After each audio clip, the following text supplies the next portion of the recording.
Well, it's nice to meet you. My name's Paul. Not used to the webcam thing that much, but I'm looking all in the wrong places. But my name's Paul. Good to meet you. Good to meet you too. Just got done earlier this morning watching your thing with, I want to say your thing with James Lindsay, but James Lindsay and two others who were somewhat sort of part of the debate as well. They were there. They were They were physically there. It was tough, man. It's really it so goes to the heart of what I wanted to talk about. What was funny is I hadn't seen that before I asked if you wanted to take some time. So one of the slides I have today is just a whole bunch of what I see as shortcomings of conventional debate, and you guys managed to hit kind of all of them. In that thing really did. There were a lot of issues on that panel. Well, but I thought you did great. I mean, that's a tough situation, and I mean, just the thinking on the fly. I'll demonstrate again and again that that's not my strong suit. Probably during this meeting is the thinking on my feet, and you just did a great job of that. Appreciate it. And especially, trying to get a word in edgewise. as Lindsay is just kind of robotic. It's kind of his recall's pretty impressive, but my God, it's like fire hose. When he's not reading off his phone. Oh, that's true. He did go to the phone. All right, let me get my screen up here and show you what I was hoping to show you. Now, are you getting a screen with an agenda, which sounds awfully official? All right, I threw ideas on the screen. Nothing's pretty, but I'll ramble, which will take longer, and I'll cover 80% of it, or I can just fly through these and then I'll get 100%. It'll go faster. So, but jump in, please, when I get into content, because I'd rather have a discussion than me just rambling. But I want to talk about why engagement across differences is important and valuable, which was keying in on the video that I originally discovered you based on. Problems and shortcomings of conventional debate, as I mentioned a minute ago, and then show you an alternative approach I've been working on for about 15 years probably, and really just get your feedback and just as a guy who's interested about this and is looking to engage across political divides particularly, is there any promise or value in what you see and what your feedback is? Just to show you where I'm coming from. I'm not talking here in debate as a sport, which you hit on in your video. I don't know if you put it that way, but as a contest, not interested in competitive or academic debate. That's both of those things are kind of lumped together. But yeah, to me, like the comparison between like modern day, like I guess real debate, I don't know else what to call it, but like debates where no one scored, where it's actually about like who has the better ideas. Like to me, that it's a very poor comparison to competitive debate, which is great. Competitive debate is an awesome thing, but it's completely different than like what we're mostly talking about when we're talking about like debate circles and like actually real world engagement. Yeah, real world engagement and something that's trying to push towards knowledge. So what I am interested in is debate as a tool for gaining knowledge, ideally even converging on truth. And some of this may end up sounding a little idealistic, but I think it's true and important. I actually like the words exploring disagreements as opposed to debate. And part of the system I'll show you is centered around that idea, which is more a cooperative enterprise. It's not that we're driving to agree. In other words, I don't need a side to win.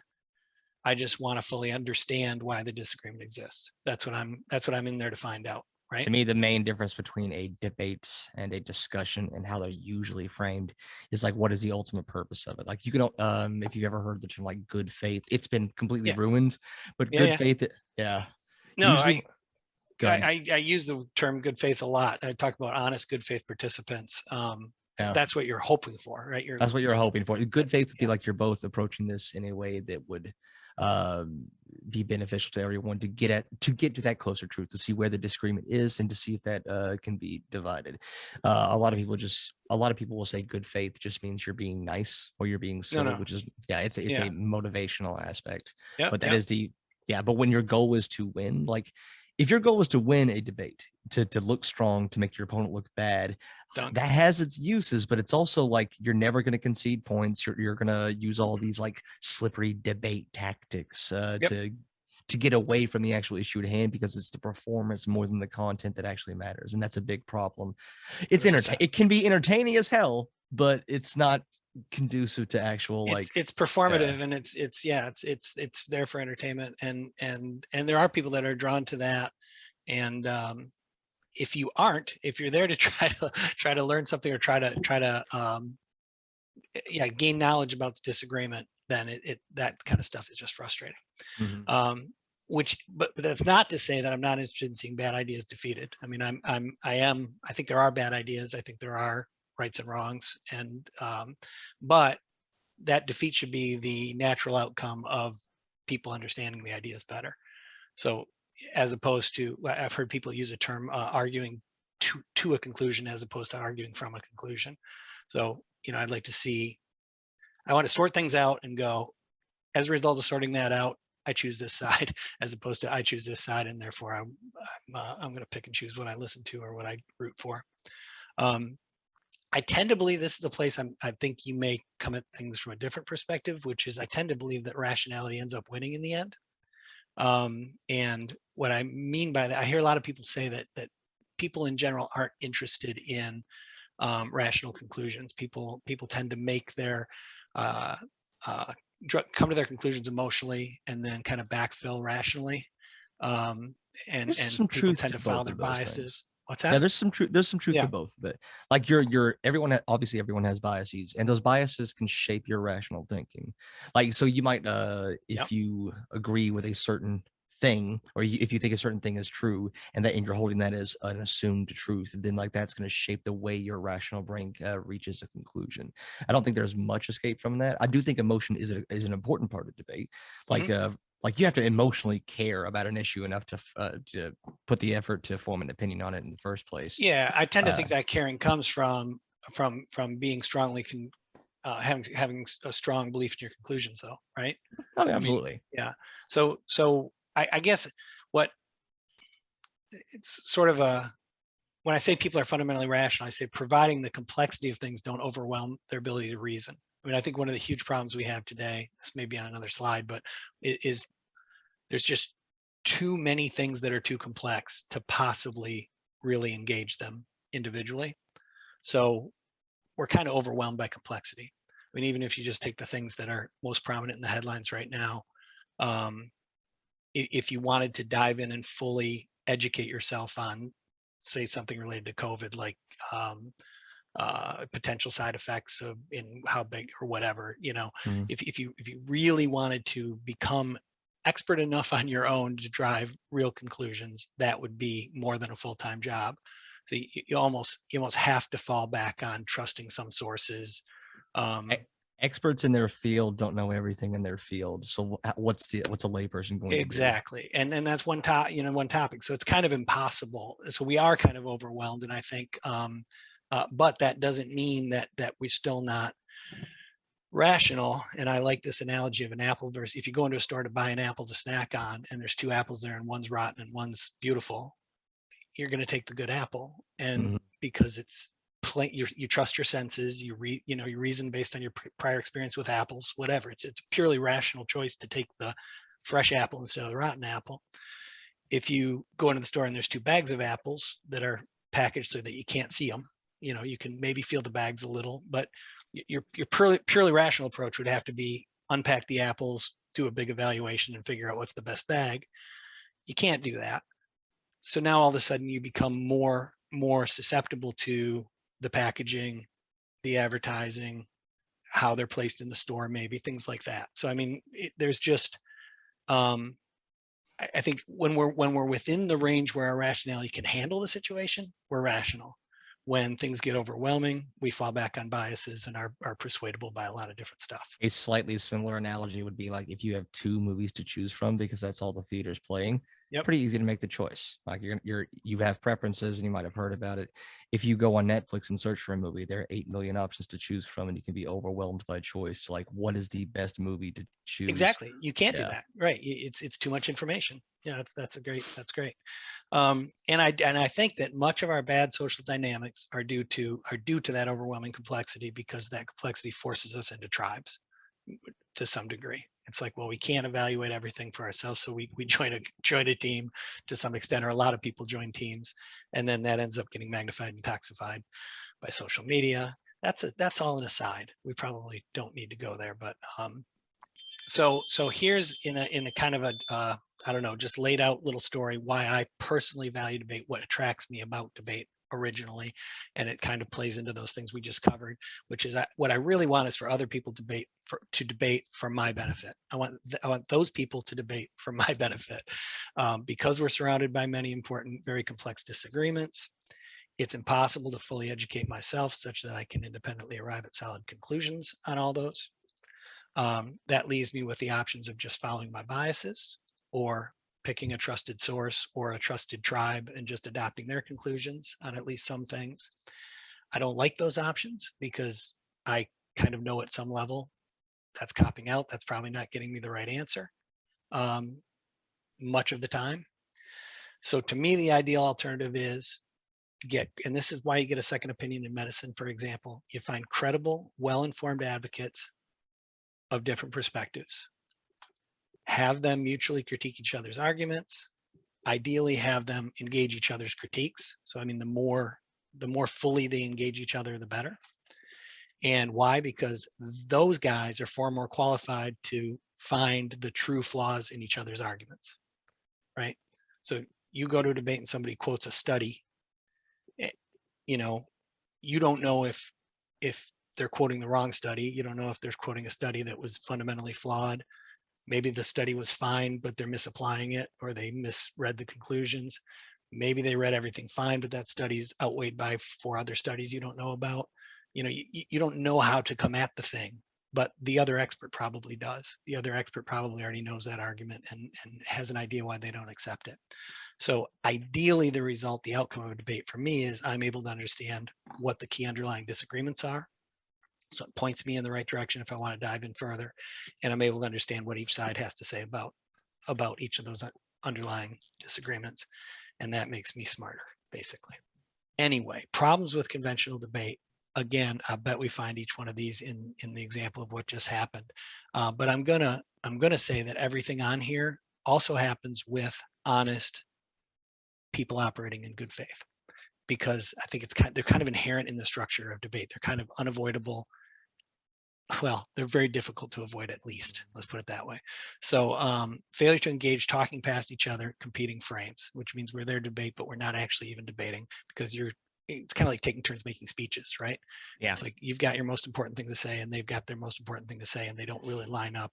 And there was a debate between Zizek, Slavoj Zizek, and Jordan Peterson that happened, I think, like 2 years ago. I saw that one. Yeah, and it was just making speeches. It seemed like, why? Yep. If I'm watching a debate and it's like those, like, they don't need to be in the same room or engaging with each other. 100%. Like, that's why I said that exact same phrase. Why not just give not just give separate speeches? Yeah. Like, why? And that's what a lot of things that are billed as debate are, exactly that. And it makes sense, because these speakers are used to their own speeches, right? Mm-hmm. So they get invited to a debate and they just kind of twist their existing, sort of the stuff they're used to and comfortable talking about. They kind of wrap that up as an opening statement, and then, maybe you get a little bit of engagement. So they have their main thesis, and they're going to make whatever the opponent says just vaguely resemble what was going to be involved in their thesis, so they could use their comfortable talking points. And that lack of engagement can happen, though, even if you are kind of well engaged at the top level. I mean, if you're arguing minimum wage or something, but coming at it from completely different, one side's trying to make a completely economical free market kind of a thing, and another side's trying to make more of a moral argument or something. You know what I mean? You can just talk past each other to where you never actually come at each other's arguments. You just take turns making your own. I think in that particular case, there wasn't even a common question. They were debating. It was that bad. All conventional debates have some degree of asymmetry. Somebody gets the first word, which is an advantage, gets to frame the thing and capture the audience, whatever. Somebody gets the last word, they can take advantage of that. There aren't equal word counts or anything. You know what I mean? It's fairly, there's a lot of potential asymmetry. That happened on Saturday. That happened on Saturday. Was that just Saturday? Wow. Okay. Incompleteness. You can't possibly cover everything. So you can't cover everything depth? There's both depth-wise completeness. Have you gotten to the bottom of everything you want to discuss? And there's breadth-wise. Have you just covered all the topics you want to? And the truth is, you can't do either one, really. I want you to look at the notes that I took prior to that debate. Yeah, I have 40 pages. exactly. I saw you looking at that on stage. I didn't use it. I have 40 pages of handwritten notes, very like detailed. There's a ton of studies in here that I never got to get into. It's like it was a very, just because of the nature and the framing of it, it was very, very surface level. Yeah, and I'm going to get to this surface level thing in a second in more detail too. And there's multiple threads. I think of this, one analogy I like to use is that if you think of the subject matter of a debate as a territory that you're out to explore together. So the disagreement is just this, it's woods, or it's, you know, woods and fields or whatever, and it's unexplored, and you're going to go in there and explore it together. The problem is every step you take reveals new territory. So as soon as an opening statement is made, you know, you start out debating whatever it is, you start to make an argument, you've immediately started to lay out new things that the other side might disagree with, all of which are areas you might want to further explore. And if you do further explore one of those areas, again, it tends to expand. So within, you know, maybe making the economic argument about minimum wage, you know, some studies come up in that, well, that's not a reliable study. Okay, well, there's a new disagreement about the reliability of this study. And you know, just the more you talk, the more the territory expands. One argument could be like how minimum wage and crime are related. Well, now crime is being introduced into the topic of the study, and now there might be disagreements on that and stuff like that. Yeah, exactly. Yeah, and that's the nature of it. It's just continuously expanding territory, and so not only can't you cover it, it's like as you cover it, it gets bigger. So it's kind of like a self-defeating thing to some extent. And what goes along with that is structural complexity and lack of focus, because as more and more territories explored and you're trying to cover, there's just too many things to keep track of, basically. So you've got, you know, I'm sure on Saturday in your head, it's like, man, I want to respond to that. Oh, wait, I want to respond to that. Oh, wait, you know, and it's like, well, I can't keep track of everything I want to respond to, plus every point I want to make. Have you heard of the phrase Gish Gallop? No, what is that? Gish Gallop is an argumentative strategy where you'll lay out a ton of points. Yeah, I call it flooding the zone. Flooding the zone, yeah. So, same thing. It's basically you lay out 10 points or as many points as you can get away with, and so the other person physically cannot respond to all of them. Yeah, especially exactly. And then you point to the ones they didn't answer and go, look, they didn't even answer what I. Yeah, it's the quantity over quality. One of my earlier debates I did a few years ago, a guy made an opening presentation for his opening statement, and he laid out 60 points. 60. Yeah, beautiful. Yeah. So and there's a first word advantage too. I mean, what's the point of the first person doing that? Anyway, so then you're supposed to go up and give your 60, and then what do you do next, right? Yeah. All right, so you get the idea. Obviously, there's just complexity with it. It's hard to keep track of, so it's hard to keep focus on any one thing with all those potential things out there, which leads to you have to make trade-offs, which every time you speak, it's an opportunity cost. If you want to respond to something, that means you can't be developing something else that you want to develop further. Any page you go to in your book is 30 pages you're not covering, not to mention responding to things that the other side said. So comment. On top of that, you mentioned this surface level thing. I talk about that as top surfing as opposed to deep diving. So we tend to start very big picture in these debates, and we sort of reveal some underlying disagreements, maybe touch on them a little, but we never really engage those underlying things, which sometimes are really key and really important. I mean, that's where the disagreement lives. And so at the end of debates, you'll always hear things like, you know, it feels like we've only scratched the surface here. You know, we'll have to get back together and try to cover the rest, which of course never happens. But there's a lot of drives me a little crazy with well, let's just take like atheism as an example, was something I was really tuned into earlier in my life, pulling up debates, and it'd be like, you know, they'd always start at the top. You know, does God exist is always the damn debate, and then, you know, they dive into all these arguments and not quite cover them all. And so I would be listening to these things again and again, trying to get deeper, hoping they'd go deeper on some of this stuff. And every time it's starting over at the top and I'm hearing the same things again, and never getting a chance to get deep on the things I cared about. You know what I mean? Mhm. So that's a characteristic a lot of times with conventional debates. And then quality issues. You don't have the opportunity to hone or polish. I don't know how much of this happened to you on Saturday or after Saturday, but it's just the stuff you wish you had said, or the Yeah. things you wish you had You approached always differently. think back on like, well, man, I would have like, if I had thought this at the time, that would have been just a great point. That would have really driven it home. Or man, I wish I didn't stumble over my words there. Or man, Right. I wish I'd caught that and responded to it. Yeah, Yes. and when you make a video, you script it, you shoot it, you cut out the parts you don't like, you may change the order a little bit, whatever. You reshoot parts. You have a chance to make it into the piece of communication that you want it to be. Mhm. And with a debate, you really just get one chance. You get one shot at it. It's the rough draft. You always get the rough draft with debate, and It's that's almost just like kind of those two things, the first and last points here are pulling away from each other, because the more polished you are, the more yeah. polished your speech is, the more rehearsed it is, the less engaging it is. And the more No, that's engaging true. it is, and the more engaging it is, the more like the more of a first draft it feels like, because this is the first time you've been saying these words in this order. And Yeah. yeah. Yeah, no, that's true. But there's also mistakes a lot of times. A lot of times people just make mistakes, and now Mhm. that mistake's just part of the permanent record. So it doesn't. It can get in the way of effective exploration of the disagreement. A few more of these: inefficiency process-wise, too much time spent on agreement, too much time spent off topic, just redundancy, people saying the same things over and over and over again, happened on Saturday. Um, Inefficiency from the audience's perspective. If you care about the topic, you kind of have to listen to everything to know whether or not they touched on the parts you care about.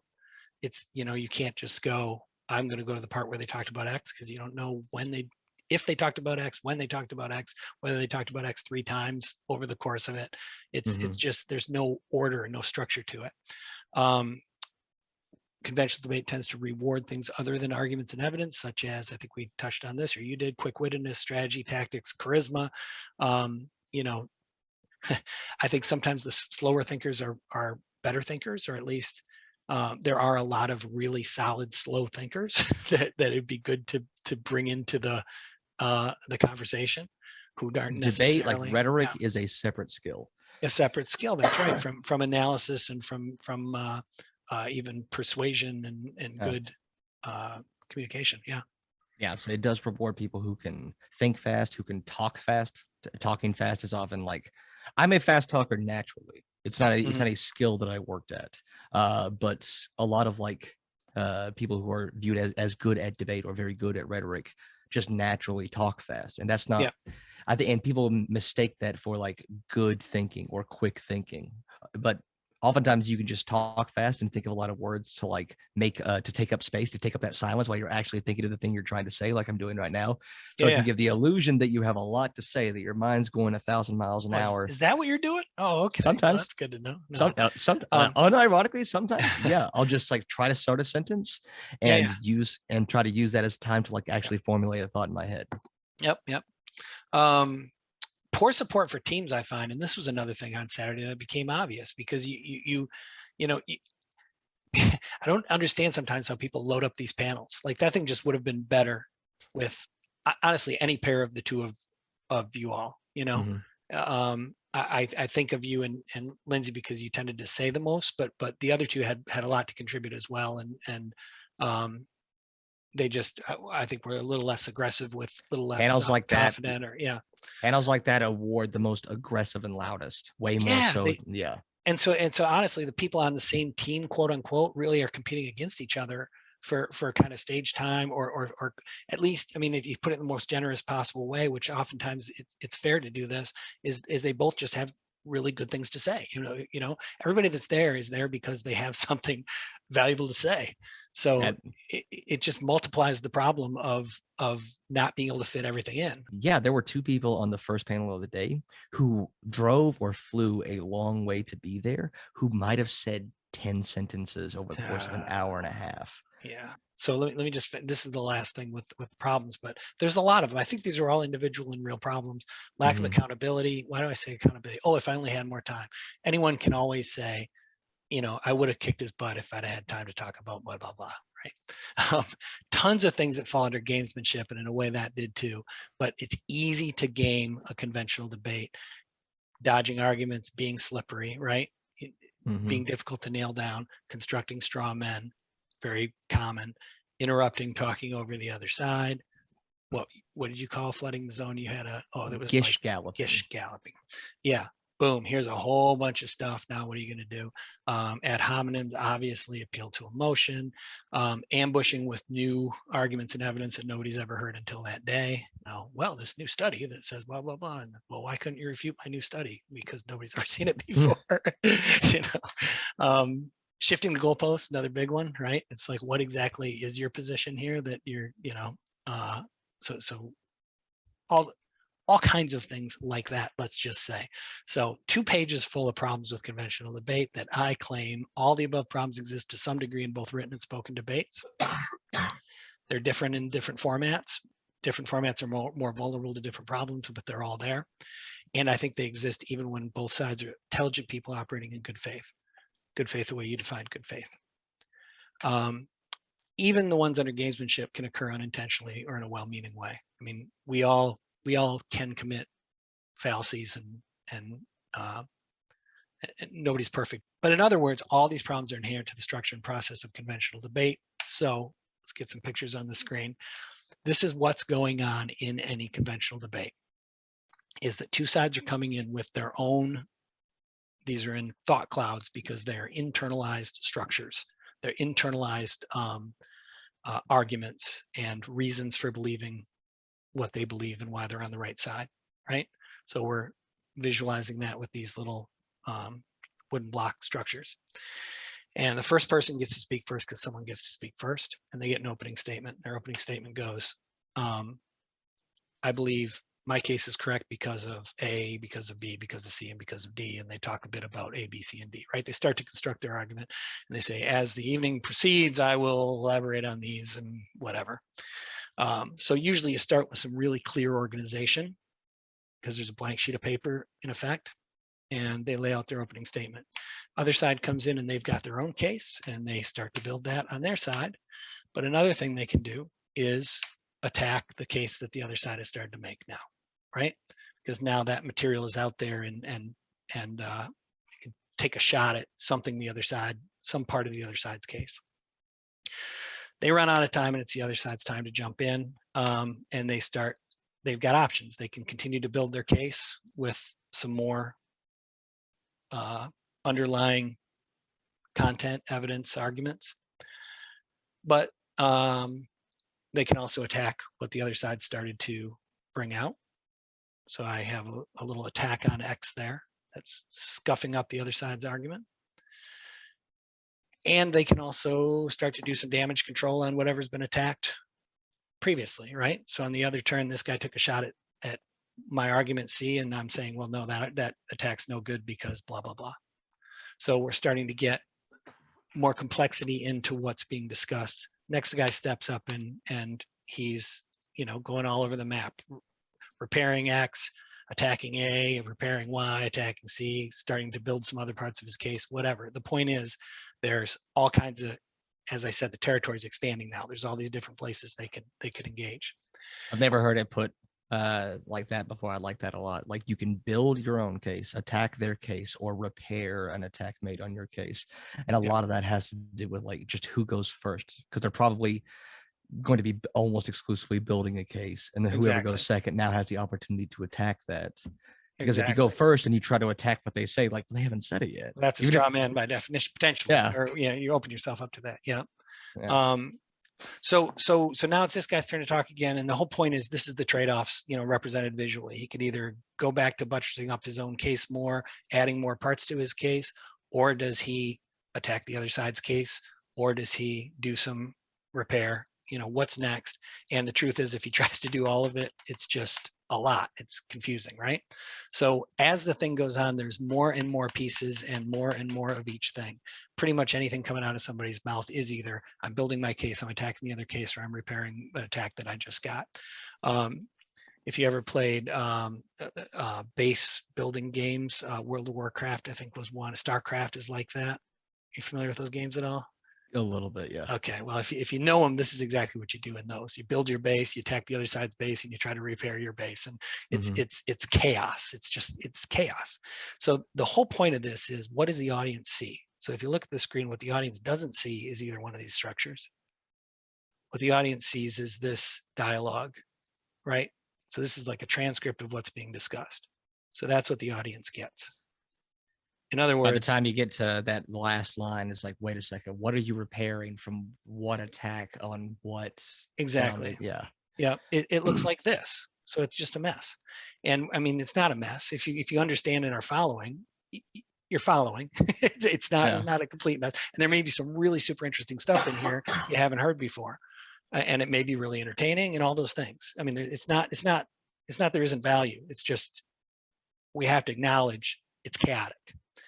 And if what you care the most about is W, if you came in this debate really wanted to hear about W, then maybe it got built a little up here. Later on, maybe it got attacked. Maybe at the end it got attacked again, but never got defended. And you're just sitting there going, oh man, I wish they would have gotten around to defending W, because that's really what I was interested in, you know? So conventional debate is, summarizing all that, conventional debate is engaging synchronously. You used the word the other day, so you know what that means, through dialogue, to individually construct, attack, defend, and repair. Defense is a little bit different, but you could just say construct, attack, and repair are opposing argument structures, right? Those two structures that the people came in. So what I'm about to show you, our alternative, is fundamentally different in this way.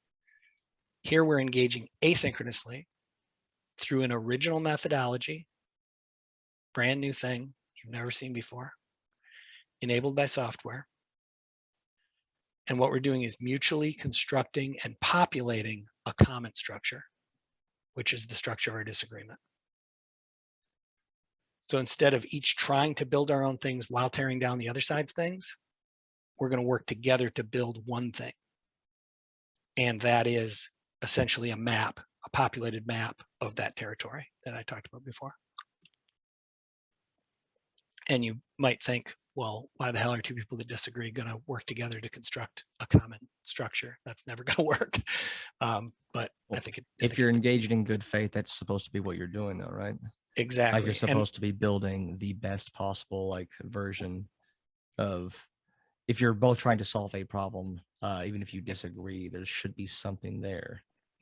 Yep. And I think for smart people working in good faith, this could be careful with my words, it could be a very attractive way to engage disagreements, a much more effective way to engage disagreements than just conventional debate. If you're not operating in good faith, I think this would be pure hell. Like, if one side's good faith and the other side isn't, it's going to be completely obvious to everybody. I hope. So before you get into your thing, so I'm about to dive in. So go ahead. I'm very because in my head, what I was thinking of like how I would like try to fix this, and I was thinking something asynchronous, like both sides like produce a 10-minute or so or an agreed upon length. Here's my opening statement, and they're released at the same time. So there is no first, there is no second. There's whoever the listener decides to watch first, with the knowledge that these are both asynchronously produced synchronously. Does that make sense? Yep, absolutely, 100%. Yep. So you're gonna like this. Yeah. So the only caveat that I'm worried about is like if the debate topic is how you're going to solve a problem, I think it's perfect. If it's what is the problem, like if the fundamental like deep disagreements, like does God exist? One person says yes, one person says no. I don't see how you could bridge those two there, but I'm interested to see like how you approach something like that. Yeah, or if that's even the point. Like anything, I think it will have better and worse applications, because no two disagreements are the same. Mm-hmm. Even the same disagreement between two individuals isn't the same. So there's a lot to say about that, but let's just get through the fundamentals of what it is. The code word for this thing right now is QPARQ.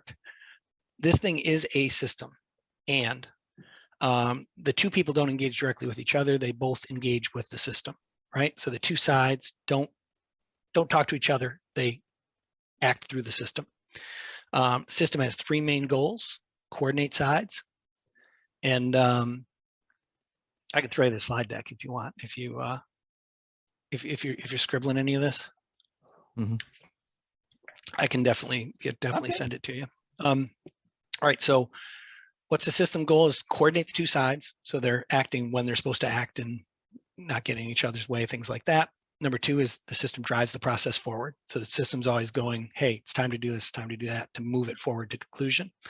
And the third thing it's doing that's extremely important is it's providing guidance, because you'll see it, there's a couple of steps in this thing where it's important to do it right? I mean, any tool needs to be used kind of the way the operating manual says to use it. So there's a couple key points here, places here where if you follow certain guidelines, you'll get a much better result. So part of what the system does is put those guidelines in place right where they're needed. There's a role, not in our current alpha version of the software, but it's it's a very natural fit to have a third party moderator, facilitator, or judge participate in this. And of course, there's a role for the audience to come in and either see the end result or follow along the process as things are developed, either way. But this is something that happens online through the system. 3 steps in the methodology. Step 1 is we call setting the table. Step 2 is initial summary arguments. Step 3 is revision through finalization. So we'll walk through these. And those 3 steps get repeated as necessary. So let's look at them. So here's setting the table. Setting the table is somebody invites somebody. So that could be side A invites side B, or it could be a third party invites both side A and side B, right? It says, I want you to engage in this disagreement. Step 1 is all about negotiating a single question. And negotiation is a very key word there. That isolates a clear disagreement and on which both sides take a clear position. So a very obvious example here is, actually I won't go to Saturday. An obvious example would be any political thing that's on the ballot. You know, should we vote for proposal A, whatever proposal A is, right? That's a super clear question. One side is yes, the other side's no. That defines a disagreement, right? So in order to define a disagreement, we need a clear one question that isolates clear disagreement with both sides taking opposing positions. Now that could be a fairly complex question. What was the question for Saturday? There wasn't one. Exactly. Right? It was is CRT education or indoctrination? Something that's like that. That's what the official one was? That was the official title of the panel. Yeah. And then there was a bunch of sub questions that the audience did not see, but that we were given, and we almost never got to those. Right. So where do a bunch of problems from conventional debate stem from? The lack of clarity of the question and the lack of clarity sometimes of each side's position on that question. So side one is step one is let's make it very clear what the disagreement is, what each of our positions are, and let's both agree to engage on that as defined. So I don't want to hear an argument until that's happened. And there's no reason to hear an argument, because if you can't do that, right? So you guys started out with what is even CRT, and is it even in schools? You know, I mean, it's like somewhere in there would have been, there were a number of potentially really good questions that could have started you off on the right foot. Absolutely. But you lacked this step. All right. So here's my simple example. Should we get Chinese takeout tonight? Very clear question. I say no. My wife says very clear yes. Answer. Right. Yeah. All right, so let's go. There it is. All right, so that's simple. Now, when I say negotiate, the software actually supports that. So I invite you to a debate. I send you a question along with my position. You get to decide, am I going to take a position on that and start the debate?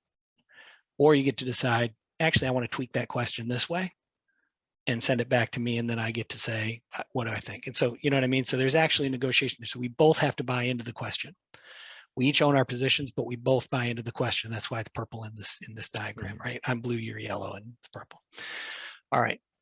And the system lets you supplement that question with definitions, common reference material, and deciding who's the audience for this, things like that. So I could say, you know, we're going to debate Chinese, and the audience is our children and whatever. Chinese, the definition of Chinese food is whatever, you know, if you needed to. So some kinds of debates need, you know, if we're debating on Proposition A, we want to make sure we've got a link to the actual language of Proposition A, for example, right? But again, I also like this notion of like determining who your audience is going to be. Exactly. I like that too. It matters a Like, lot. is it academic? Exactly. Is it lay people? Like, so Exactly. if it's academics, okay, now we get to use all of the cool academic language. If Exactly. it's lay people, you got to cut that out. We got to make it like, 100%. I That's actually that's like that a lot. that's exactly right. So and again, you got to both agree on that up front. It's better if you both agree on that up front. So there's so much value in setting the table properly. We're going to assume that's done for now. We're going to jump straight to number 2. Step 2, let's say. Side A and side B are working through the system. They've set the table. Now we're at initial summary arguments. And what initial summary arguments, the way the system handles that is that each side gets the guidelines for writing their initial summary arguments. It is all in writing. It could be in video, interestingly. I mean, there's ways to think about integrating a YouTube kind of approach to all this stuff that we want to talk about at some point. But I do think that audiovisual equipment is so widespread and easily accessible now that it's a realistic option for most people. it is. As we get through this, it might become more difficult. So let's see the whole process as it's designed. So, but initial summary arguments. I'm somebody that I like to consume everything audiovisually. I do my 2 times speed, everything, and I just cram it that way. And I just reading doesn't work as well for me. But the guidelines here are super important. I mentioned how important guidelines are. Concise but complete. So you want to cover your entire argument using as few words as possible, basically, while still maintaining some clarity. So this is kind of like the outline level, right? The summary level. Say as much as you can without going into detail. So if I'm arguing about a new proposition on the building code, I could say something like, it's going to lower property values. Immediately you want to say why you think it's going to lower property values, but you don't do that here. You say one reason is because it's going to lower property values. Another reason is because it's caused trouble in this other town. Another reason is because whatever. So try to cover everything as well as you can without going into too much detail. There's a little bit of art there as opposed to science, but generally speaking, that's what you're shooting for. You're trying to get everything out without going into a lot of detail. So that's important. The other thing that's super important is focus.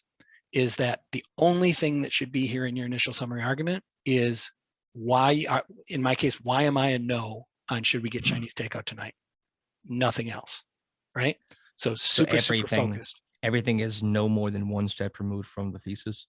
Yes, so if exactly. Your thesis is we should not get Chinese takeout tonight. You cannot support a reason why you think we shouldn't. So that would be 2 steps removed. Yeah, that's part of that first part. Yeah, you want to stay away from those 2 parts removed. And the other one is, I just don't even want to see, it's an honor to engage in this with my whatever, or, my qualifications for this are blah, blah, blah, anything. My personal vision for this is just like no BS. I just want to read why no on should we get Chinese takeout tonight. That's all I care about, right? Maybe there's somewhere else in the invitation to put some of the fluff if we wanted to have that kind of stuff, but super focused.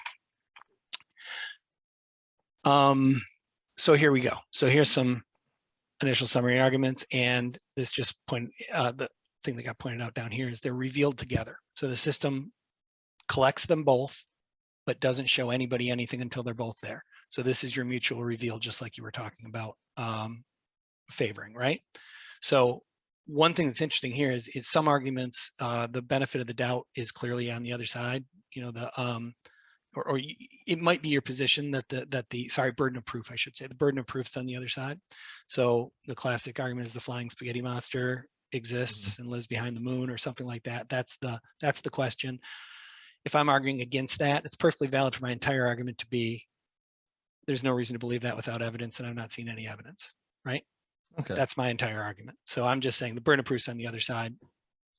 That's my argument, right? I don't have anything else to say until the other side starts coming in with some garbage. So, but typically you have more than that, right? In most cases, you have more than that. So the point is, and that's part of the focus too, is you're not arguing defensively at all. You're making your affirmative case, right, for your position, whatever your position is. So here's a couple of examples that do that. Normally you wouldn't have anything nearly this short, but just to give the example. So here's my argument for no Chinese tonight. There are leftovers in the fridge that will go bad if we don't eat them tonight, and we're already over our dining budget for the month. That's my whole argument. My wife, who wants to go out, says it's been a long time since we've had Chinese. They're having a 2-for-1 sale. Joe says there's a new cook and he's great, and you love their dumplings. That's it. That's where we are. All right. And as a result, we're done with initial summary arguments, and we go into step 3, which is where all the real action is. And this is where we really differentiate ourselves from a standard debate format. Step 3 has 3 potential moves we can make, really 2 moves we make in any order we want, as often as we want, and then a finalization move is step 3. So let's look at the 2 moves. The first thing we can do is revise our arguments. So I've now had a chance to see my wife's, and my wife's had a chance to see mine, right? Now it's time to make some changes. So she adds to her argument. Those leftovers that I referred to over here are good for at least 2 more nights, and we need to increase that dining out budget. So what she's doing now is she's enhancing her argument to incorporate some response to my argument, while still going back to the guidelines. And here I'm doing a similar thing. I'm saying we don't know if that new cook's going to be there that she was talking about, and you never order off the 2 for 1, and we had Chinese 2 weeks ago. She sees that change and says, I consider 2 weeks a long time. Okay. I say, that's not a long time. So we're setting up, we're responding to each other while staying at a high level. Joe says there's a new cook who works weeknights, so we know he's going to be there, in other words. And so I might remove the part of my argument that says we don't know if he's going to be there, because it doesn't work anymore now that she's added this piece of information here. So the point is that there's an evolution of our arguments with respect to each other. But every time we revise, what we're saying is, if somebody could read both sides, they would know not only my argument, but also what I have to say about the other side's argument. And the trick is staying high level, because the temptation is going to be to start to dive into, oh no, those leftovers are definitely going to go bad because we use that mayo that we bought 2 weeks ago, or whatever, you know. So that's the temptation, and that's what step 2 deals with. So this idea of, I call it mutual revision.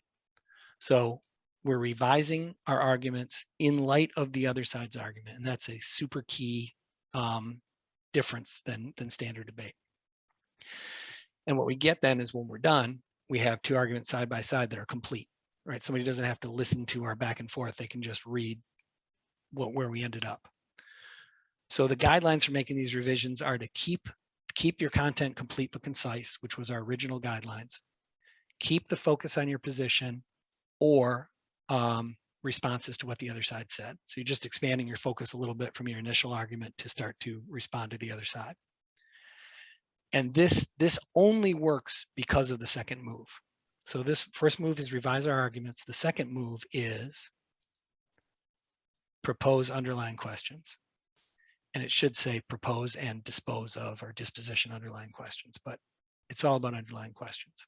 So simultaneous with our revisions that we're making, we're each allowed to shoot questions at each other, basically.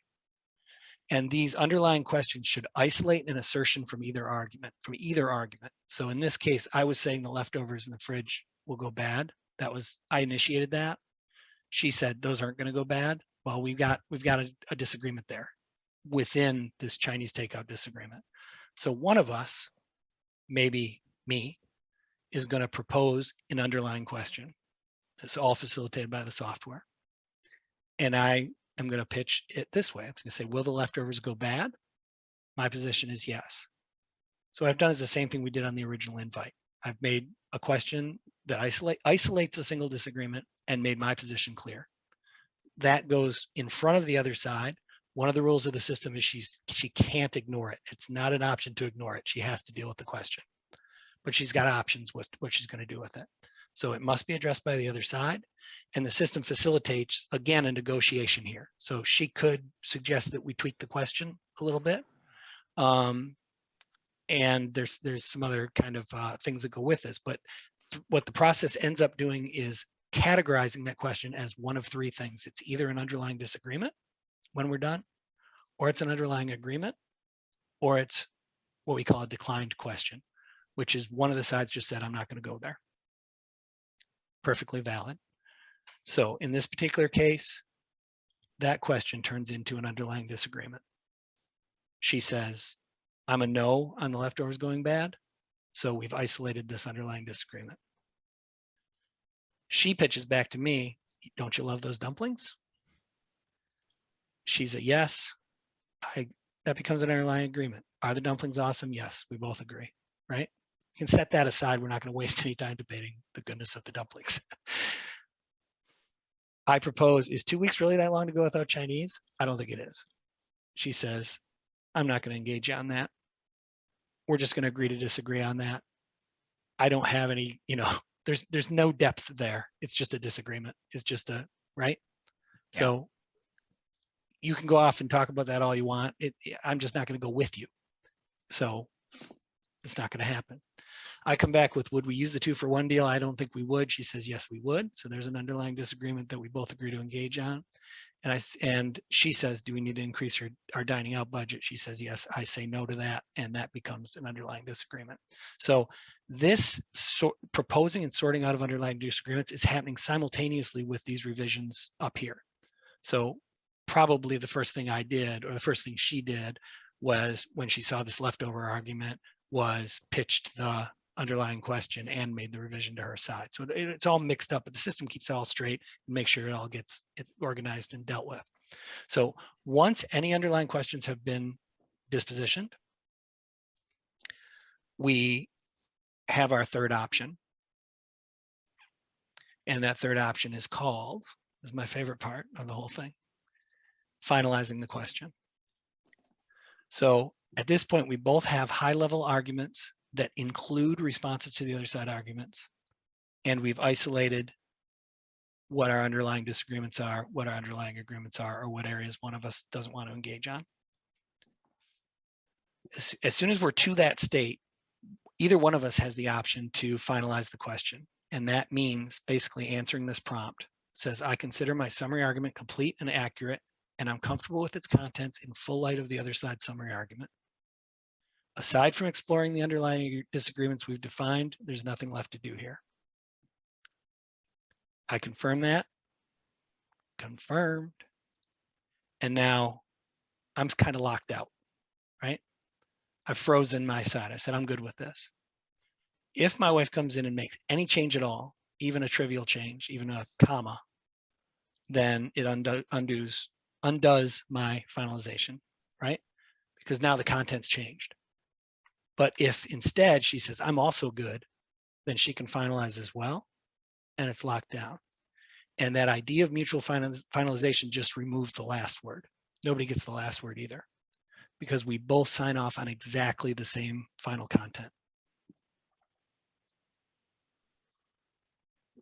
Does that make sense? Yeah. And any change at all is like, so yeah, you're giving those mutual final word privileges. You're saying, I think my argument is strong. We could do this all day, but I think the thing that we see right now in front of us, where I can see what you've written, you can see what I've written. I'm fine with the strength of my arguments as it stands now in relation to yours, which everyone can see. Yeah, if the audience would sit down and read both of these, I'm good with that. There's nothing left. I don't have any mistakes to fix. I don't have anything that you've said that I want to respond to that I didn't respond to. As long as we get to dive into these underlying things down here, which I still want to do. I still want to make my case on the leftovers and the 2-for-1 deal and the monthly dining out budget. But at this level, we're done. So it kind of like, if I am correct on my side of all the underlying disagreements, I am very confident in my overall case. That's one way to look at it. Yep. And another way is, these are, I mean, if you just look at it from that cooperative standpoint, we've discovered the 3 most important things we disagree on, upon which we're willing to engage each other. So it makes sense to go further down those paths, right? So we've achieved something, which is completeness at this level and total engagement at this next level on the 3 underlying questions. Would it be fair to look at this as like the top, do you have a name for like the top brackets? No. Okay, so the top brackets, would you could say the main disagreement or something. The main disagreement, the main primary disagreement, I think I call it somewhere. Yeah, primary section. Would it be fair to look at these as the conclusions, and then underneath would be the premises? No. No. No, the reason being is that these can be completely independent now. These little, we've basically made babies, which are going to grow up to be just like these, Okay. just like what we started with. So, but what's super interesting to me and cool is that the natural order of this is these really are completely isolated questions, right? None of these are, should we get Chinese takeout tonight at all? You know, will the leftovers go bad by tomorrow is a completely standalone question that can be argued on its own merits, focused on clearly and argued on its own merits. It plays into our disagreement on should we get Chinese takeout tonight. We've identified that it's important in the context of that disagreement, but it's also a standalone thing. It also might be important on a disagreement of whether we're going to make pizza, frozen pizza, or whatever. There's other disagreements we might have that are premised on that same disagreement. Certainly, we get Chinese takeout tonight could be itself a sub disagreement of some larger issue. Exactly. Yeah. Okay. Yeah. So and I could talk real quick about teams right now. Is that if you really are in a team, imagine this in a team environment. If you're truly in a team environment at this top level, now the team is huddling up, going, let's work. Let's all review this argument and make sure it says everything we want it to say, right? Instead of competing for time and space on the stage, like teams do, our team is actually cooperatively working to represent our side in the most complete way, right? Not only that, but we can delegate these underlying questions we're about to get into. So team member A is the expert on the leftovers going bad. So we're going to give ownership of that one to team member A, right? So this is super what's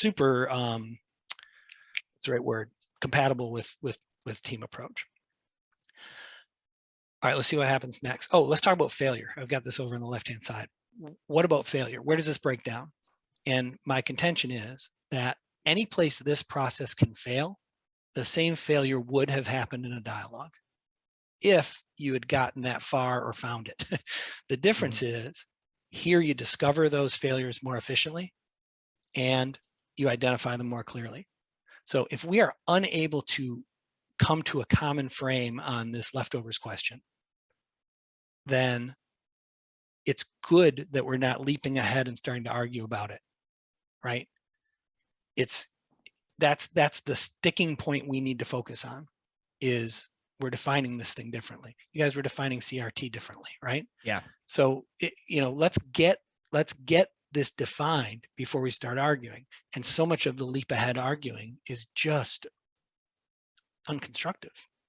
So that's part of the benefit of this. And so it's not that you can't fail. It's just that you fail quickly, and it's very clear what your failure is. It is better to fail quickly and address the failure rather than either not realize that you've been talking about different things for an hour and a half. Exactly. Or realize that you're talking about different things, but just going ahead with this core disagreement that you never addressed. So like the second example. Yeah, so we never agreed on what CRT was, and so we were arguing two completely different things. There was no converging together.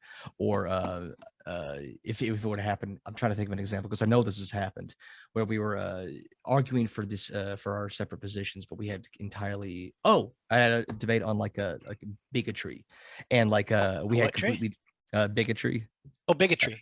Like it was like I said a kind of tree. It was like a transphobia or something like that. And we were an hour and a half in, and I realized that he had a completely different standard for what constituted bigotry than what I did. And so like we were arguing against this concept, but we didn't realize that we were completely off of our definitions. That's where a defined term on your question might have helped a lot, right? It's just it's taking the time and effort to set it up properly.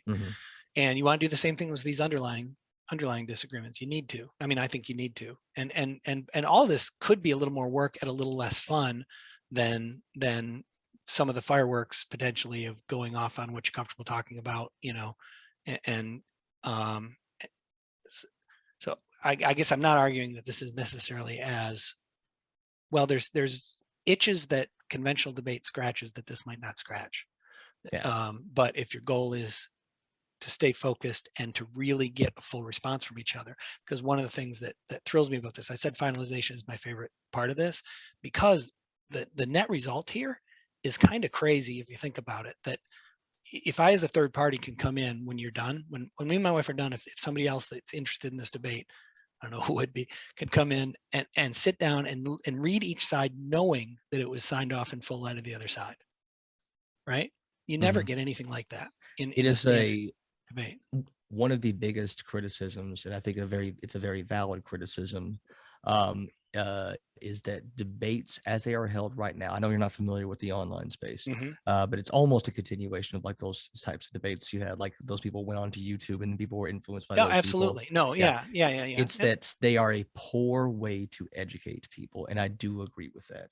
Yep. Just because one, they are a source of entertainment. No one is going into an online, well, a few people are, but no one is going into an online debate, where very few people are, without knowing a lot about knowing enough about the topic to have an opinion on it, Right. or expecting to be entertained by the person. Like Right. they like Personality their is guy. huge. Yeah. Yeah, Yeah. they Yeah. like their guy, and whatever their Yeah. guy says is right, and then that's why they're there, to support their guy. And Yeah. the arguments is arguments like separate from that. Whereas this actually would be a decent way to educate yourself on a topic. So it could be entertaining, fine, but it's also like being educated is entertaining in some way. Yeah. I think that well, I actually do I touch on that, or did I have that in my notes? That I think there might be a minority of people overall who are more attracted to the learning side of debate than to the fireworks or the dunking or the whatever all that is. Yeah, But I actually think it's a bigger minority than people think it is. definitely. I think there's an underlying these long form videos that get the number of views they get aren't people who are just looking for dunks and whatever. They're really interested, you know. Whatever drew you to the debate in the first place. You're not, I mean, some Yeah, people do just love hearing people scream at each other, but a lot of people actually do care about the issues being discussed. definitely. And there was I think both sides tend to. And there's a great moment I thought on Saturday where it was, I think exactly how this happened, but Lindsay went through this definition. I think I actually wrote this down. Yeah, he said he was reading like what this actually means. He said talking about talking about underlying privilege as a key component to how racism creates disparities. That's what. Yes, talking about underlying privilege as a key component to how racism creates disparities, I think he said, and the need. He was saying that this is what CRT is, and the need for racial equity as a redistribution scheme that leads to racial justice through some process of applying it long enough. Something. Those were his words. I think I took them verbatim, and I think you said that part was actually pretty good. Like what you just said was actually pretty right on. And then you said, so what's wrong with that? You remember that? Yes. And to me, I thought, okay, great. He said that thinking that just saying it was defeating you. Mm-hmm. Like if everybody just knew that this is what it was, nobody would be interested. You were like, no, I kind of think that is what it is. Maybe not his exact words, but he's in the ballpark. And where a real disagreement lies is, what's wrong with that? Is there anything wrong with that? He obviously thinks there's something wrong with that. You don't think there's necessarily something wrong with that. So, and I kind of thought, well, they found engagement. They found potential engagement right there. That's where I was hoping we were going. Yeah. And it was like, well, that in a way, as an observer of that, that teaches me something, which is, if I'm a fan of his, it teaches me that you guys aren't necessarily disagreeing on the definition stuff, but there's a deeper level to it.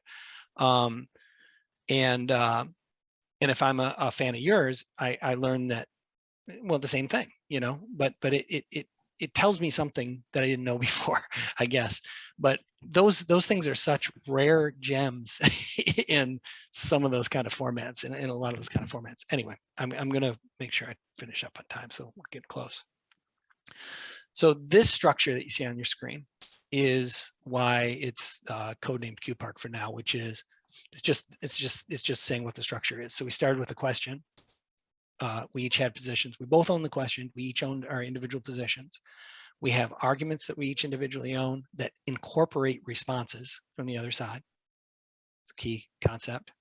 And then underlying all that is more questions. So that spells QPARQ, right?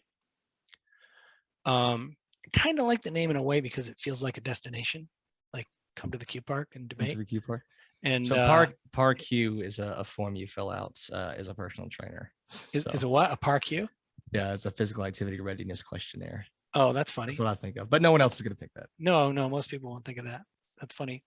All right, so here we go. So what I just did was I took away those arguments and I isolated these underlying disagreements we had, and those become the next layer in the map of the territory. This is becoming the map of the territory.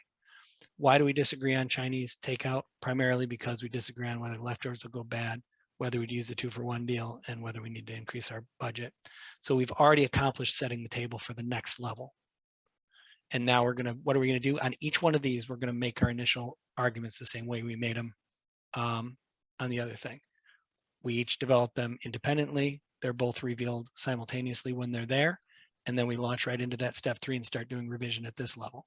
So we're doing the same work with focus now on that word focus. So the only thing I ever expect to read here is not Latin like in the example, but it's why am I a no on do we need to increase our monthly dining out budget? That's all I should ever find here. And likewise, yes on her side. And then coming out of that might be some additional new underlying questions. Can we lower our car payment? Is our savings goal too aggressive? Do we eat healthier at home? Right? These all might be underlying questions to our disagreement on our dining out budget, which we might choose to explore together. Now, how deep do we go? Well, it takes 2 to tango. So we have to both agree that it's worth going deeper, right? Yeah.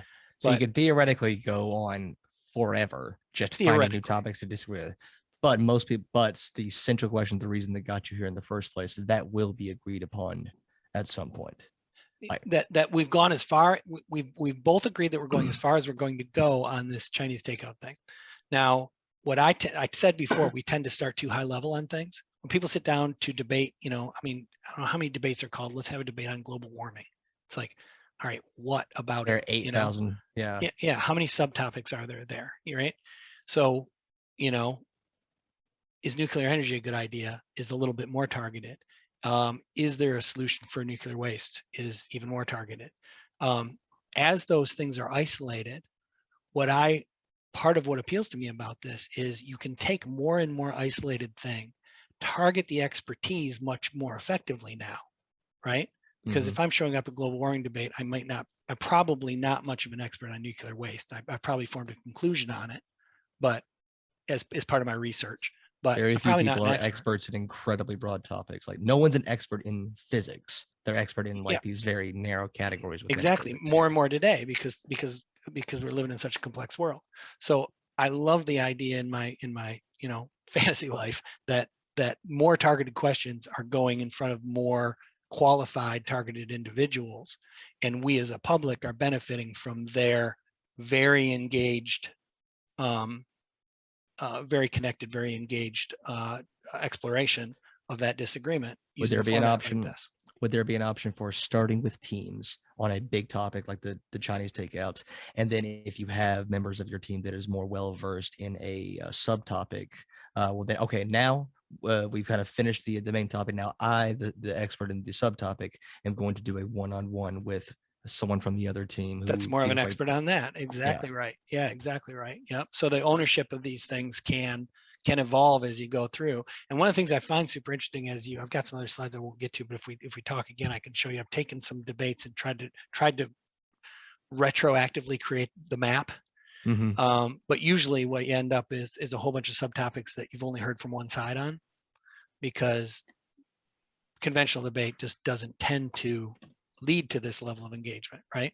So you don't like people I've explained this to say, well, you should take some debates and draw what the map would look like. Like, I don't know what the map would look like because they didn't use this process. If they used this process, they would have found the map. Instead, they just talked past each other and did all the normal things. So anyway, that's a little bit of a side thing, but you kind of get the idea here. So quickly, a little slide on benefits. You probably thought most of this already, but it's worth just making sure we didn't miss something. So again, we're resulting in a common structure. There's one structure here that we worked on together. And even though we disagree, we negotiated these underlying questions, and that led to a common structure. Avoided wasted time and effort because we didn't spend time on the things we agreed on. We didn't spend time on the things that one of us wasn't going to engage on, and didn't spend time wasting time because we never defined our disagreement to begin with, all those kind of things, right? Like the poor guys that flew in to say a few words at at the conference. Sorry, one quick question. Yeah. So avoids wasted time and effort. Is that the role of the moderator? If you bring up an argument or bring up is it going to be like bullet points like that? I think it's, what do you mean?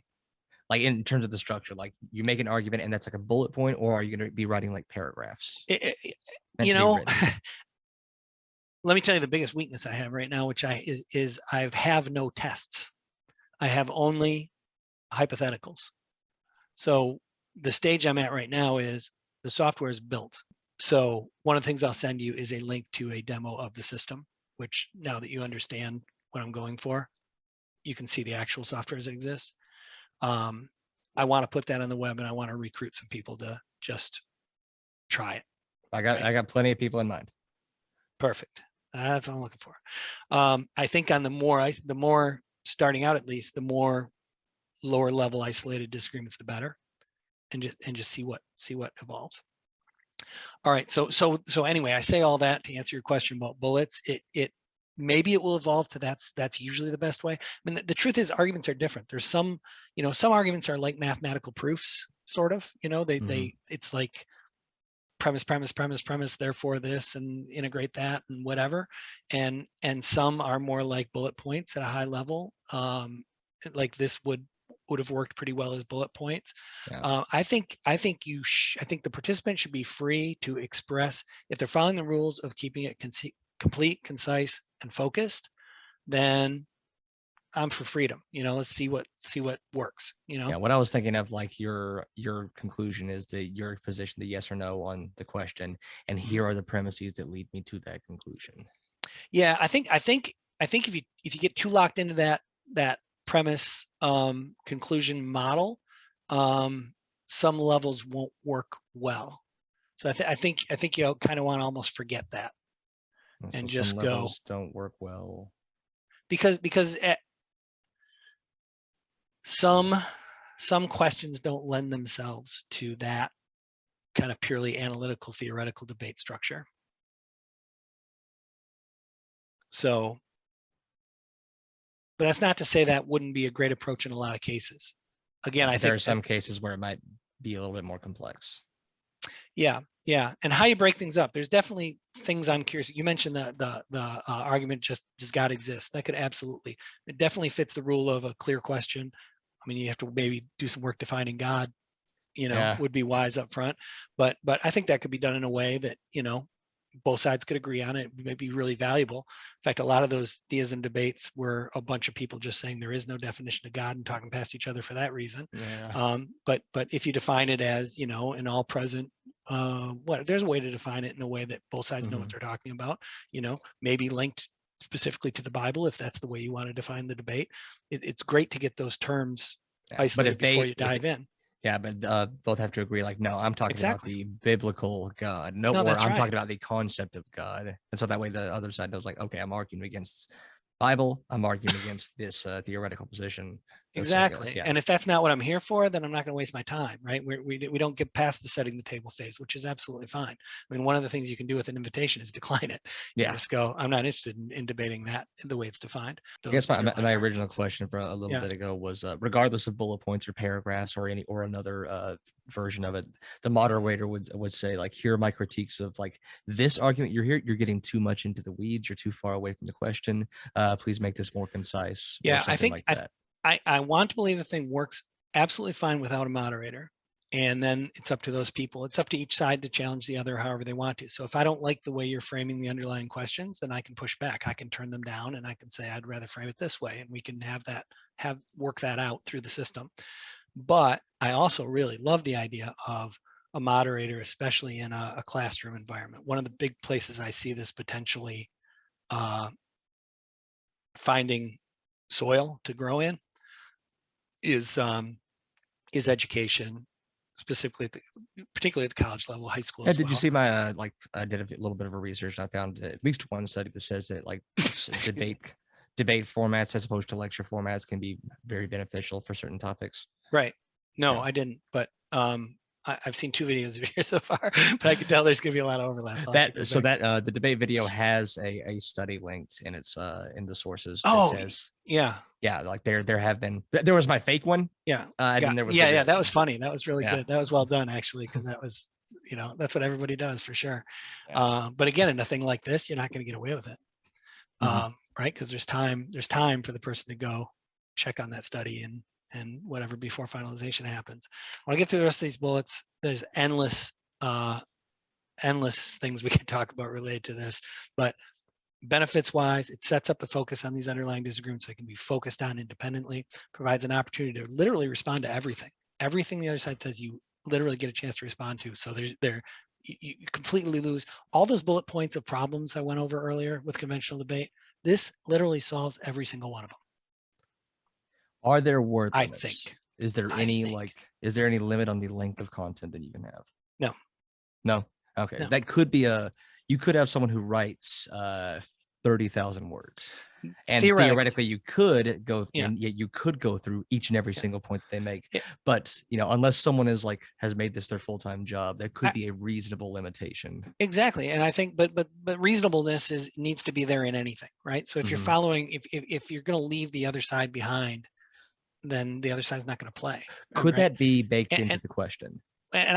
yes, you could. How long could how long am I willing to I would like a 2,000 word final argument that we are both looking towards. That's right. And we're going to keep it within that range. That could definitely be something you would do. I honestly think this idea of staying, because you can go to these underlying questions, I think it'd be pretty rare to have a case you're making that would get that long while still avoiding that thing about staying at the level you're at. You know what I mean? If something's that long, chances are you're diving into a next level of question. Yeah, you always got to be thinking about how can people screw this up. For sure. No, for Yeah. sure. And there's definitely ways to screw it up. There's anything. There's ways to screw anything up, right? If you hand somebody a screwdriver, they can whatever swallow it. Yeah. I mean, so that's where the guidelines are important. And part of what I really want to test is are the guidelines good enough to keep people on track so that they can learn it? Like anything, there's a learning curve to this. Getting a feel for what is a good summary argument is something the first time you're in, it's like, well, there's nothing else that really asks you to do something exactly this way. Nothing else that I know of in the world is structured this way. So you kind of get a feel of what's the right way to approach these things. But I think it's the kind of thing that you do twice or 3 times and you completely get it. Like now you completely get it. And what I hope happens is people just go, why am I wasting time debating with you, this old fashioned way that's so inefficient and so ineffective and we can't cover everything, whatever. Let's sit down and do it in here where we're actually going to make sure that we cover everything and engage each other and work through the process. That's what I fantasize about. Completely symmetrical, both sides. There's no first word, no last word. It's kind of amazing in that way. So nobody gets the first word or the last word. The structure facilitates completeness breadth-wise and depth-wise. Structure supports team participation. What I said before about how deep do you go, the thing about this is you go as deep as you are both willing to go. So wherever you don't go, everything is a conscious decision whether or not to go there. So what happens there, what's nice is you can sort of prioritize, right? So if we don't have time to get into all this stuff, maybe we can kind of agree on what's really, these disagreements all exist, but really it's about it's the budget. We both know it's the budget, so maybe we'll get to those other things, but let's dive into the budget first and at least explore that. So there's this intentionality that you're allowed to now, where in the chaos of a debate, it's so easy to take one of these things as like a red herring and just go chase it and spend a bunch of time on it, when really you would have been so much time better off spending your time on the budget question. You said you were going to send me a demo. Is this a working demo that I can show a friend and then us try it out? I'm going to send you a link to a private video that is me walking through an example in the actual software. Okay. So you'll see how this concept is implemented in real life. Gotcha. And then we can talk about what makes sense. Clear ownership of content. I love this too. It's like you own your argument, you own your position. Nobody can put words in your mouth, right? It's virtually impossible to straw man somebody in this environment because what my argument is right here. right? It's right here Yeah. on the other side of the page. You can't misrepresent it. Engagement's built in, obviously, all the way top to bottom. The space is built into the process to think about things. Like you don't have that having to think on your feet of the debate thing. So you get time to process, how do I want to word this? How do I want to phrase this? You know, for each individual thing as you work through. Complete accountability, you'll see in the demo that there's a log that keeps track of every step along the way. So if somebody does want to play games, like I could play games by sending you a question and then you agree to debate it, and then I go, well, let's change it this way, and then you agree, and then I say, let's change it this way, and you know, I could just fool around, and that's clear as day. It'll be clear as day in the thing. So the audience is able to see, well, that guy's just being a jerk, right? So I like that, and I really like the output. The output is what I fantasize about. Again, when I said earlier, what I want to do is have other people debate topics. So I want somebody to take on that nuclear issue, right? That really knows it and understands it. And then I want to pull this thing up and go, there it is. There's the waste question. That's what I'm really interested in. And I click on just that waste question. And what I find under every single one, so I've got this logically connected, well-defined disagreements. And within each single one, I have a summary argument from both sides signed off in light of the other one, both certified, complete, and accurate in light of the other one. So I mean, you just don't get anything like that in any normal debate format. I really like the idea a lot. And then I just went back over the problems to show that I've blasted them all. They're all gone. These problems are all solved. I mean, I kind of think they are. There must be new ones. Applications, education, science, skeptical inquiry, business decision-making, journalism, politics, law, arbitration. I love a social media idea of, instead of fact-checking, which so much of fact-checking is bullshit because it's just opinion disguised as fact-checking, is instead of fact-checking, the fact check, quote unquote, should be, we sent it to these two people that take both sides and they went through this process. So now I don't get the truth as you believe it, as whatever you are, a newspaper or an individual or whatever. I get a fully engaged both sides thing that I can now evaluate. You know what I mean? Hopefully the strongest argument for both sides. Yeah, exactly. Of an issue. Yeah. And you can decide we're not going to go any deeper. You know, that's another thing you could do. I think there's a lot of variables to this that you could tweak to do kind of lighter versions or deeper versions or whatever. And then if the audience sees it and sees that, well, no, there's this really deep question that both of them declined to talk about. I wanted to hear that deep question. That's right. I have a new question. Right. Who's willing to engage that? Right. So I see the net result of this QPARQ vision is there's this place you can go and you can find those levels of questions and experts disagreeing on them and dive into them and issue challenges out from there. You know, in the same way you'd tweet at somebody, you can go, hey, I've got my argument all laid out for why I'm a no on this. Who's willing to engage me? Who's got the courage to come into this environment where there's no BS? The strength of your argument is all you've got to stand on. Come and engage me on this, instead of just tweeting at each other, which we know is just a waste of time.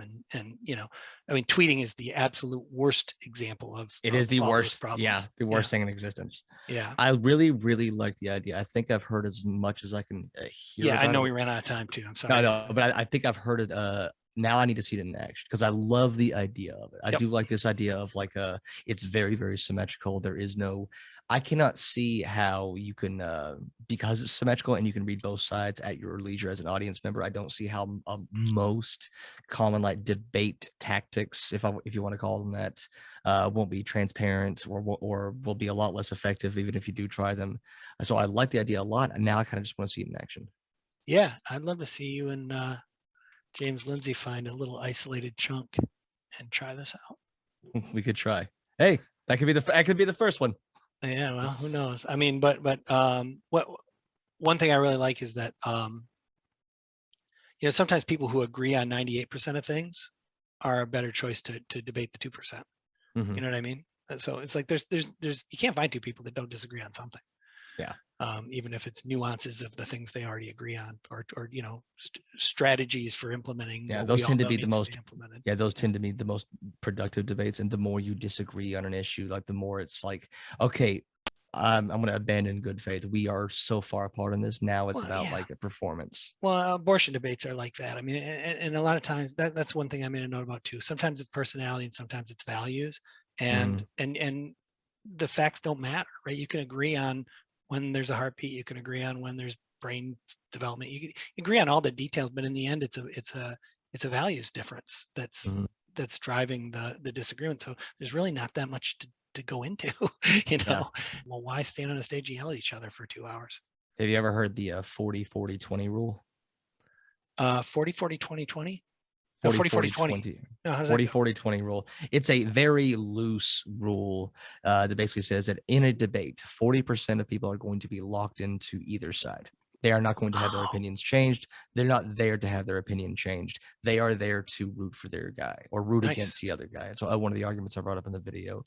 And then there's the 20% in the middle who might actually be there to be swayed to either side. And the 20% is who you're looking for. It's like, so when you're 100%. arguing, This is for the 20%. yeah. So are you arguing against them, against their audience, or are you arguing to the 20%?